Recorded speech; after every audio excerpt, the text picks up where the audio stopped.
I absolutely live for the one-upmanship Matt Dinniman does for his endings, and this one is easily the best yet.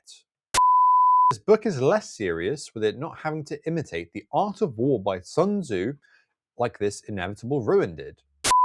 Hello everybody, I am Rue, and this is my cozy corner of Booktube, Rue with the Books. If you are new here, then welcome to my channel. I hope that you enjoy the vibes, the reviews, and all the various content that I put out. It's always fantastic to see a friendly face, and if you've been here before, then welcome back. It's certainly no big secret that I am a massive Dungeon Crawler Carl fan.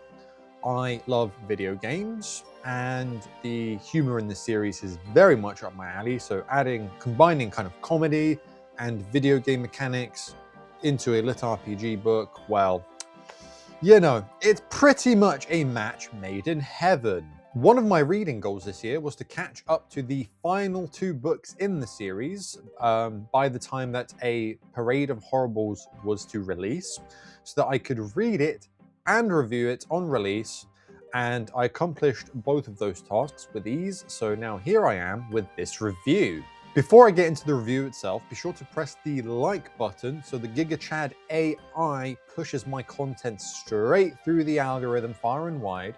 Maybe even Carl himself will see it.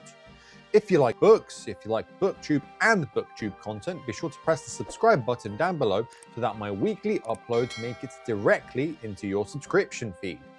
And now, it is time for the review. A Parade of Horribles by Matt Dinniman is book number 8 in the Dungeon Crawler Carl series. That's right, we are already up to book number 8. The format of this book is as follows. There are 7 heats that the crawlers must race through to complete the floor. If you come last in any of the races, you are eliminated from the face of the crawl. So, it is imperative that the crawlers come at least second to last. Each race feels very, very unique to one another. Some may say distinctly unique. Racing across the various biomes, and it sets up different types of buildings and stuff like that to race through. As per usual, there are many, many different types of mobs that get in the way, and it is certainly a competition for survival. The NPCs and even the crawlers can screw each other over to ensure that they don't come dead last. In some races, there are also additional requirements that must be met in order to cross the finish line and complete the heat, ranging from quests, boss battles, and even collectibles. What I really appreciate about this series still to this day is that Matt Dinniman switches up the format of each entry so things don't start getting stale. In the earlier books, he introduced quests and NPC storylines, and he continuously kind of builds up all of these different features and mechanics of the dungeon. He's also had a floor dedicated to card collecting and battling, and with this book, he takes it in a completely different direction with racing. I'm guessing he might have enjoyed playing the Need for Speed games, or maybe even Forza Horizon. Crawlers are able to choose in this book between a mechanical car, that sounds really weird to say, or a mount to complete these races, so like a biological mount. And in general, the better you do, the better the upgrades you will get from completing a race. And yeah, so scoring high, doing well is imperative for survival, and it makes things go just a little bit smoother when you have resources that help kind of deter or kind of skip over certain mechanics of the races or whatever's thrown in your direction, or something that makes you be able to go faster, and everything else that is in between. The actual races themselves are also a lot of fun to read. Many silly situations crop up over the courses of them, and they must be taken care of in order for the crawlers to be able to proceed. And they were pretty funny, and in general made the book a hell of a time. Very, very enjoyable. The races do take up a significant proportion of the book, But the races themselves don't actually feel like they dragged on too long. I'd say maybe each race kind of lasts between 20 to 40 minutes, at least at my reading speed. So yeah, they certainly don't drag on too long, and it's very short and sweet. And then you move on to the other stuff that's really interesting and really pulls you in. That you really just want to continue reading chapter after chapter after chapter after chapter. One additional mechanic in regards to the races is that the driver has to be changed in between each race. You would think that with Carl and Donut being in the same party, that they would just be able to take turns. Well, it's certainly true that they can take turns, but if something goes wrong and all of a sudden the other person has to take control of the wheel or the pedals, then that kind of invalidates them from participating as the driver in the next race. So over the course of the races, mercenaries have to be hired to do the driving for them and take them through the races. And it introduces us to some absolutely phenomenal new NPCs and characters that were a joy to read about, and to see them helping and participating within the confines of the crawl to help Carl, Donut, and various other characters in the crawl as well, to continue to progress, to make it through to the other side. This book is a dual floor story, kind of like some of the previous books in the series, where completion of floor 10 in this book takes us straight into floor 11, and we get to read both by the end of the book's pages. The second floor in this book is where stuff starts getting really, really spicy, and not in the weird way. Don't get me wrong, I really enjoyed floor 10 and the races and everything, thinking about the upgrades, how the crawlers interact with its various mechanics, the NPCs that are present and taking part, the action, all of it synergized so incredibly well. It was an absolute hoot to follow. However, once again, floor 11, is where stuff really goes down, and it was probably the most enjoyable part of the book for me. And yeah, really enjoyed that. There's also the additional feature that most crawler teams compete against NPCs, but if those NPC teams are to die, crawlers end up joining the same races, and then they have to compete against one another. And when it's a battle for survival and the person that comes last ends up being eliminated, that's a pretty bad situation, and Carl and the other crawlers definitely want to avoid that. So there's kind of another strategical element present, which is whether they should get rid of an NPC for a specific reason because, you know, they want to save one of the crawlers, or whether to protect them and keep them alive so that they don't actually have to then go up against other crawlers. At around 85% of the book, we finally make it all the way to floor 11.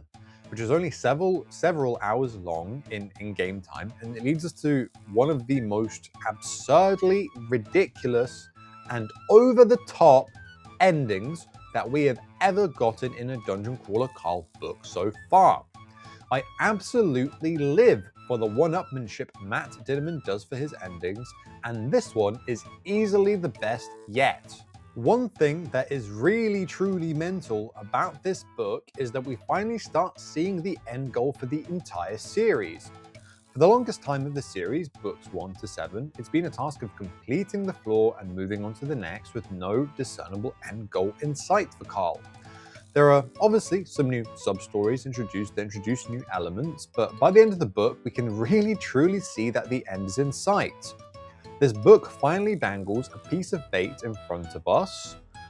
However, it's going to be one absolutely monumental and behemoth goal to work towards for Carl to achieve his aims. The amount of crawlers present has significantly dropped within this book, and one of the themes in this one is found family.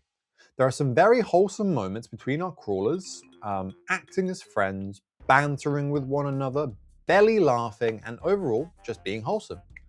Katia is gone due to the situation on the previous floor, but we still get to witness some fantastic friendships and absolutely brilliant character moments. It's all very wholesome, and I enjoy a little bit of coziness within my books. This book also works on some of the other dangling plot points of the series, such as, first of all, the overall state of the universe and all of its inhabitants and various races, such as the fish people, the orcs, the trolls, you know, you get it. Also, the various power plays and the stakes built up within this inevitable ruin. We also further see the progression of the AI and its descent into madness, how it gives less and less of a crap about everything, but in a weird turn, it gets far, far more emotional about everything. The AI puts crawlers in some absolutely horrible, gut-wrenching situations to try and get further control over the crawl, when it seemingly has less power in the face of all of those other various factions and factors within its flaws that it cannot control. It feels quite, the AI itself feels very, very helpless in some situations, and that helplessness leads them to try and have more of a controlling hand in everything, and yet that leads to some bad situations. As per usual, this book is absurdly funny. This inevitable ruin was a lot more serious in tone, with Carl having to play everything absolutely perfectly and to get his plans to work. A Parade of Horribles sees a return to the frequency and perfect delivery of its jokes and in general its absurd situations. Due to us seemingly starting to be in the end game of the series, it is still more serious in tone and the stakes are extremely high, but this book is less serious, with it not having to imitate the art of war by Sun Tzu like this inevitable ruin did. I laughed out loud so many times over the course of this book, and if you enjoy this Matt Dinniman's humor, then you'll be glad to see that, well, this book is as funny as most of the other ones. Now, the most important thing. Did I enjoy this book? Absolutely. It suffers the same issue as this inevitable ruin did, where the start of the floor feels a little bit slow because there's a lot of explaining to do and setup to make. However, it didn't ruin my enjoyment of the book because it works well to kind of get me back into the mood of a Dungeon Crawler Carl book. However, post setup, this book shines in the best ways that a Dungeon Crawler Carl book can. We have well thought out, insanely chaotic action and some of the most stupid Carl plans to date. We have some very fun races set in various biomes and buildings, with the crawlers having to abuse various mechanics to make it through. We have some brilliant rivalries between Carl and various NPC teams, with very chaotic things happening that just have you chuckling. We have the best and most ridiculous ending of any Dungeon Crawler Carl book to date. We can finally see that the end goal of the series is within sight, though I would happily read another 10 of these books because they are simply just that good. So, with everything I've just said in mind, without any question, I'm happy to rate this book a perfect 5 stars out of 5. If you like Dungeon Crawler Carl and haven't read this book yet, I'm sure that you are bound to enjoy it. It has all of the strengths of a Dungeon Crawler Carl book, and at least for me, it didn't share any of its common weaknesses. The next flaw that we are due to experience in the next book is flaw 12, with the Ascendancy battles. That is sure to be absolutely mental, because whenever a god is present in one of these books, stuff is certain to hit the fan. And now that I'm sad that I'm going to have to wait 1 to 2, maybe more years to experience the next book. That is one of the cons of reading a book when it's out, when it's part of a series, is that unless it's the last book, you now have to wait a hell of a long time until the next one. Thank you so much for watching this video. If you have made it this far, I hope that a cat called Donut invites you to their fan club today. If you haven't done so already, please press the like button and subscribe. I would also love to hear your thoughts about the Dungeon Crawler Carl series and this book as well if you've already read it. I reply to all of my comments, so I would love to have a chat with you in the comment section below. Please do try to keep it spoiler-free, as people who haven't read this book yet might be watching the video. If you'd like to connect with me outside of YouTube, I have a TikTok, an Instagram, a Goodreads, and a Storygraph, which are all in the description below, so you can go and check them out if you wish to do so. And anyway, until next time, Root out.